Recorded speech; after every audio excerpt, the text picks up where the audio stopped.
স্কুলে গান শিখি, এই হামলাতে আমার অনেক দুঃখ পাচ্ছে, তাই জন্য আমি এখানে প্রতিবাদে এসেছি। আমি আহত হয়েছি বলতে গেলে, আমার মন অনেক খারাপ হয়েছিল। আমি বলি, যেদিন ঘটনাটি ঘটে সেদিন আমি জানতে পারিনি, কিন্তু তারপরের দিন আমাদের ক্লাস ছিল।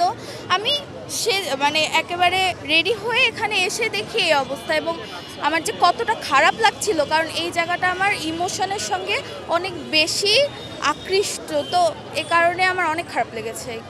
আমি মনে করি বাংলাদেশের জন্য এখন একটি চূড়ান্ত অশনি সংকেত আমাদের ধেয়ে আসছে, এবং সেই অশনি সংকেত হলো বাংলা ভাষা, তার যে ঐতিহ্য, তার শিল্প, সাহিত্য, সংস্কৃতি সবকিছুর একটা আগ্রাসন চলছে।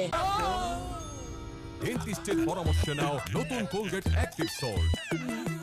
খুবই আশার ব্যাপার যে বাংলাদেশে আজকে ছায়ানটের অঙ্গনে যে আক্রমণ হয়েছে, সে আক্রমণের প্রতিবাদ জানানোর জন্য আপামর জনগণ ছায়ানটে একত্রিত হয়েছে, এবং আমি বিশ্বাস করি যে যারা আক্রমণ করেছিল তারা হয়তো আর আক্রমণ করতে পারবে না।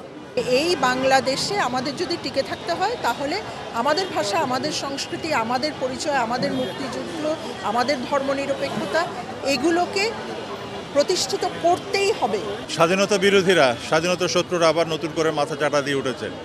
আমাদেরই আশ্রয়ে, আমাদেরই প্রশ্রয়ে, আমাদেরই ভুলের কারণে আমরা কেন জানি কেমন করে তাদেরকে আশ্রয় দিয়েছে, প্রশ্রয় দিয়েছে, সেটা সময় বিবেচনা করবে, সময় বলে দেবে, নতুন প্রজন্ম বলে দেবে।